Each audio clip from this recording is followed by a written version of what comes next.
आज ही Doubtnut app download करें। Doubtnut पर होगा अब आपके सभी मैथ्स, केमिस्ट्री, फिजिक्स और बायोलॉजी डाउट्स का सफाया। बस अपने क्वेश्चन की फोटो खींचो, उसे क्रॉप करो और तुरंत वीडियो सोल्यूशन पाओ।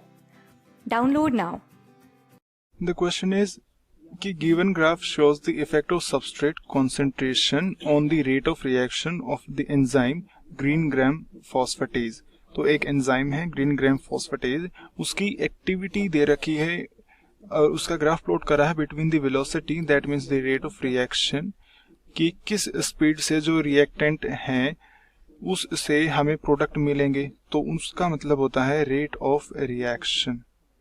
और जो ग्राफ पे वाई एक्सिस है वो डिनोट करती है सबस्ट्रेट कंसंट्रेशन की, यानी कि जो इस एंजाइम का जो सबस्ट्रेट है उसकी कंसंट्रेशन कितनी है। अगर हम ग्राफ को पढ़ें तो इस ग्राफ को हम दो पार्ट में डिवाइड कर सकते हैं, यानी कि एक तो वो पार्ट जहां पर इसका मैक्सिमा बना है, लेट्स से ये वाला पार्ट, और दूसरा जहां पर इसकी एक्टिविटी डिक्रीज होती जा रही है। This is the area A and ये है एरिया बी। तो एरिया ए रिप्रेजेंट करेगा कि जो रेट ऑफ रिएक्शन है, अगर हम उस रेट ऑफ रिएक्शन की बात करें तो वो जो रेट है यानी कि जो स्पीड है वो रेगुलरली इंक्रीज हो रही है एक ग्रेजुअल स्लोप के साथ with the increase in substrate concentration. तो यहाँ पर जो रेट ऑफ रिएक्शन है वो डायरेक्टली प्रोपोर्शनल है टू दी सबस्ट्रेट कॉन्सेंट्रेशन, यानी कि जैसे जैसे सबस्ट्रेट की कॉन्सेंट्रेशन बढ़ेगी जो रेट ऑफ रिएक्शन है वो भी बढ़ेगा। लेकिन फॉर एग्जांपल से कि ये वाला जो पार्ट ये रिप्रेजेंट करता है एक मैक्सिमा वैल्यू को, तो ऐसी मैक्सिमम वैल्यू जहां पर जो वी मैक्स होगा तो यहाँ पर जो वेलोसिटी होगी, यहाँ पर जो रेट ऑफ रिएक्शन होगा वो रेट ऑफ रिएक्शन इस पॉइंट पर होगा, दैट इज वी मैक्स। यानी कि इस पॉइंट पर जो रेट ऑफ रिएक्शन है एंजाइम अपनी मैक्सिमम स्पीड से काम कर रहा है।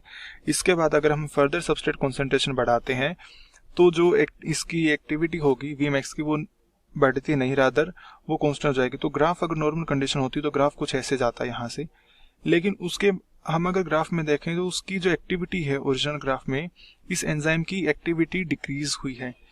एंजाइम की एक्टिविटी का डिक्रीज होने का जो एक मेन कारण होगा वो ये कि जो सबस्ट्रेट है अब वो बाइंड नहीं कर पा रहा है विद द एंजाइम, यानी कि अब जो ES कॉम्प्लेक्स की जो फॉर्मेशन थी किसी तरीके से वो जो कॉम्प्लेक्स की जो फॉर्मेशन अब वो रुक गई है, यानी कि ES कॉम्प्लेक्स अब नहीं बना, जिसके कारण जो फर्दर प्रोडक्ट बनते हैं अब वो प्रोडक्ट बनना भी बंद हो गया।